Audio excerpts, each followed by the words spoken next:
19वीं सदी के लोगों ने अपनी जिंदगी में एक ऐसी जंग भी देखी थी जो 10-20 साल नहीं बल्कि सिर्फ और सिर्फ 38 मिनट्स तक चली थी। हिस्ट्री में ऐसा पहली बार हो रहा था कि किसी जंग की खबर कहीं तक पहुंचने से पहले ही जंग खत्म हो गई। अफ्रीका में लड़ी जाने वाली एंग्लो ज़ंजीबार वॉर को गिनीज बुक की तरफ से दुनिया की सबसे छोटी जंग होने का वर्ल्ड रिकॉर्ड भी मिल चुका है। पर सवाल ये है कि एंग्लो ज़ंजीबार की ये तारीखी जंग किन दो देशों के दरमियान हुई थी और महज सिर्फ पौने घंटे के अंदर अंदर इसका फैसला कैसे हो गया। नाज़रीन, ये तारीखी जंग इस आइलैंड पे हुई थी जो कि इंडियन ओशन में ज़ंजीबार के नाम से एक आइलैंड कंट्री हुआ करती थी। ईस्ट अफ्रीका के कोस्ट से सिर्फ 40 किलोमीटर दूर ज़ंजीबार सल्तनत ओमान के कंट्रोल में हुआ करता था। सब कुछ ठीक ठाक चल रहा था, लेकिन फिर एंट्री हुई एक ऐसी पावर की जिसने पॉलिटिक्स के जरिए ज़ंजीबार और ईस्ट अफ्रीका पे अपना राज चलाने की कोशिश की। जी हाँ, हम बात कर रहे हैं ब्रिटिश रूल की। ईस्ट अफ्रीका समेत ज़ंजीबार आइलैंड पर ब्रिटिश एम्पायर की बहुत पहले से नजर थी। उनको यहाँ की स्ट्रेटेजिक लोकेशन का फायदा उठाकर यहाँ के कीमती रिसोर्सेज को कैसे भी करके अपने कंट्रोल में लेकर आना था। ब्रिटिशर्स खुद को काफी ज्यादा एडवांस समझते थे, खास तौर पर ईस्टर्न कंट्रीज के मुकाबले में, यानी इंडिया, अफ्रीका और कई अरब कंट्रीज। लेकिन क्योंकि ज़ंजीबार आइलैंड ओमान के कंट्रोल में था और ब्रिटिशर्स का ये ख्वाब तब तक पूरा ना हो पाता जब तक इसको ओमानी एम्पायर के कंट्रोल से बाहर ना निकाला जाए। उस वक्त ओमान के सुल्तान सैयद बिन सुल्तान थे। ये एक बहुत ही निडर, अपने असूलों पर किसी तरह का भी समझौता नहीं करते थे। यही वजह थी कि अक्सर ये लायन ऑफ ओमान के लक़ब से भी जाने जाते थे। अब जाहिर है इनके रहते हुए ब्रिटिश एम्पायर का ओमान के किसी भी हिस्से पर कब्जा करना मुमकिन नहीं था। 1856 में जब इनकी मौत हुई तो ओमान के तख्त के लिए इनके बेटों में फूट पड़ गई। यही वो पॉइंट था जब ओमान दो हिस्सों में बंट गया। बड़े बेटे तुएनी बिन सैद ने ओमान का तख्त संभाल लिया और छोटे बेटे माजिद बिन सैद ने ज़ंजीबार को ओमान से अलग करके एक नया मुल्क बना दिया। ज़ंजीबार जो पिछली कई सदियों से ओमान का हिस्सा रहा था, माजिद बिन सैद के इस फैसले से कई अरब सुल्तानों ने ज़ंजीबार को नया मुल्क एक्सेप्ट करने से इनकार कर दिया। लेकिन ब्रिटिश एम्पायर के पास इससे अच्छा मौका नहीं था। उन्होंने फौरन माजिद बिन सैद के सर पर अपना हाथ रखा और ज़ंजीबार को नया मुल्क तस्लीम कर लिया। कैसे भी करके ब्रिटिश एम्पायर अब यहाँ की पॉलिटिक्स में एंटर हो चुकी थी। ज़ंजीबार की मेन सोर्स ऑफ इनकम यहाँ मौजूद दुनिया की आखिरी स्लेव मार्केट थी, यानी वो मार्केट जहाँ गुलामों की ट्रेडिंग होती थी। गुलामों को अफ्रीका के मेन लैंड से ज़ंजीबार आइलैंड तक रस्सियों से बांध कर लाया जाता था। शिप में अक्सर गुलाम अपनी रस्सियां खोलकर इंडियन ओशन में कूद जाते थे। कई बीमार पड़ जाते थे और कई सिर्फ 40 किलोमीटर के छोटे से सफर के दौरान ही घुट कर मर जाते थे। उनकी लाशों को बेदर्दी से समंदर में फेंक दिया जाता था। ज़ंजीबार में मौजूद गुलामों की मार्केट में इनको बेचा जाता था। यहाँ छोटे छोटे सेल्स में कई सौ गुलामों को थोड़ी सी हवा और बिना खाने पीने के बंद रखा जाता था। गुलामों की बोलियां ऐसे लगती थीं कि पहले उनको लाइन से खड़ा करके दरख्तों के साथ बांध दिया जाता था और फिर हर किसी को जोर जोर से कोड़े मारे जाते थे। जिसमें बर्दाश्त ज्यादा होती थी और वो कोड़े खाने के बाद भी रोता या चिल्लाता नहीं था, उसके दाम ज्यादा लगते थे।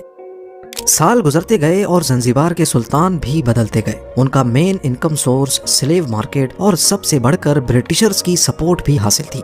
सुल्तान के लिए ज़ंजीबार में एक आलीशान महल बनाया गया जो कि बिल्कुल सी फ्रंट पे था। इस महल में सुल्तान के लिए हर वो फैसिलिटी थी जिसको उस वक्त इमेजिन करना भी पॉसिबल नहीं था। सबसे बढ़कर ये पैलेस ईस्ट अफ्रीका में वो पहली बिल्डिंग थी जिसमें इलेक्ट्रिसिटी कनेक्शन मौजूद था। इस महल में ज्यादातर लकड़ी का काम हो रखा था और इसमें मौजूद तमाम बिल्डिंग्स एक दूसरे से ब्रिज के जरिए कनेक्टेड थी। अब इस पॉइंट पे ब्रिटिशर्स का ज़ंजीबार की स्लेव मार्केट को लेकर दुनिया में काफी बुरा इंप्रेशन जा रहा था, क्योंकि वही तो थे जो ज़ंजीबार के सुल्तान को सपोर्ट करते थे। लिहाजा उन्होंने ज़ंजीबार के सुल्तान पर प्रेशर डाला कि वो स्लेव मार्केट को बंद कर दें। काफ़ी कोशिशों और एग्रीमेंट्स के बाद 1873 में दुनिया की आखिरी स्लेव मार्केट को हमेशा हमेशा के लिए बंद कर दिया गया। इस सब में एक बात तो क्लियर थी कि ब्रिटिश का ज़ंजीबार पर कंट्रोल काफ़ी मजबूत होता जा रहा था। फास्ट फॉरवर्ड करके चलते हैं 25 अगस्त 1896। ज़ंजीबार के प्रो ब्रिटिश सुल्तान की अचानक मौत हो जाती है। उनको अपने ही कज़न खालिद बिन बरगश ने जहर देकर मारा और ज़ंजीबार का सुल्तान बनकर बैठ गया, वो भी बिना ब्रिटिशर्स की मर्जी के। क्योंकि ब्रिटिशर्स चाहते थे कि अगला सुल्तान भी उनकी ही मर्जी का बने और इस काम के लिए उन्होंने हमूद बिन मोहम्मद को चुना था। ब्रिटिशर्स को खालिद बिन बरगश की साजिश का इल्म हुआ तो उन्होंने उसके महल में एक पैगाम भिजवाया जिसमें सीधी सीधी धमकी थी।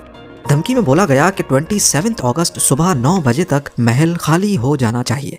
ज़ंजीबार के नए सुल्तान खालिद ने अपनी फोर्स इकट्ठी की और महल में खुद को बंद कर दिया। धमकी के साथ ही ज़ंजीबार आइलैंड को ब्रिटिश नेवी की शिप्स ने चारों तरफ से घेर लिया। अगली 2 रातें महल में काफी टेंशन रही। 27 अगस्त की सुबह 8 बजे यानी अल्टीमेटम खत्म होने से 1 घंटा पहले ब्रिटिश काउंसिल के पास सुल्तान की तरफ से एक पैगाम आया जिसमें लिखा था कि वो बातचीत से मामले को खत्म करने के लिए तैयार है। ब्रिटिश काउंसिल ने जवाब दिया कि बातचीत सिर्फ तब हो सकती है अगर तुम हमारे दिए हुए हुक्म को मान जाओ। 8:30 पे खालिद ने एक और पैगाम भेजा कि मेरा ज़ंजीबार के तख्त को छोड़ने का कोई इरादा नहीं है और मुझे नहीं लगता कि ब्रिटिशर्स हमसे जंग लड़ने की हिम्मत करेंगे।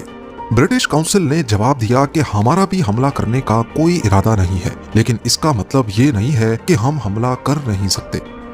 इस वक्त ज़ंजीबार के आलीशान महल के बाहर 2800 गार्ड्स मौजूद थे। इसमें कुछ सिविल लोग, कुछ महल के अपने गार्ड्स और कई सौ सुल्तान के अपने सर्वेंट्स और गुलाम भी शामिल थे। इसके साथ साथ रॉयल नेवी को टक्कर देने के लिए सुल्तान के महल के बाहर इंडियन ओशन में एक शिप भी खड़ी की गई। ये उस वक्त 32,000 पाउंड्स की HHS ग्लासगो रॉयल यार्ड थी जो 1873 में क्वीन विक्टोरिया की तरफ से ही ज़ंजीबार के सुल्तान को गिफ्ट की गई थी। इसके अलावा ज़ंजीबार की 2 स्टीम बोट्स भी ब्रिटिश रॉयल नेवी को टक्कर देने के लिए मौजूद थी। ठीक 9 बजे जब सुल्तान को दिया गया अल्टीमेटम खत्म हुआ तो ब्रिटिश नेवी की 2 क्रूजर शिप्स, 3 गन बोट्स और 150 मरीन्स आइलैंड की तरफ बढ़ना शुरू हुए। याद रहे कि इन 150 लोगों का मुकाबला सुल्तान के 2800 गार्ड्स के साथ था। ठीक 9:02 पे तीनों गन बोट्स, रैकून, थ्रश और स्पैरो ने महल पे अंधाधुंध फायर खोल दिए।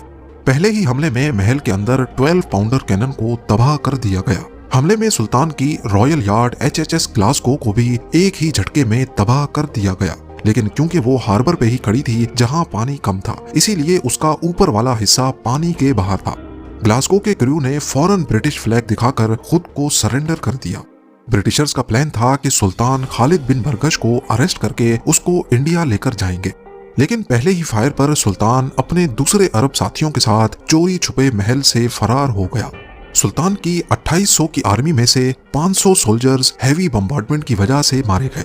ब्रिटिश नेवी ने टोटल 500 शेल्स, 4100 मशीन गन के राउंड्स और 1000 राइफल राउंड्स फायर किए थे। 9:37 पे ब्रिटिश सोल्जर्स महल के अंदर घुस चुके थे, जिस पर बचे हुए पैलेस गार्ड्स ने भी सरेंडर कर दिया।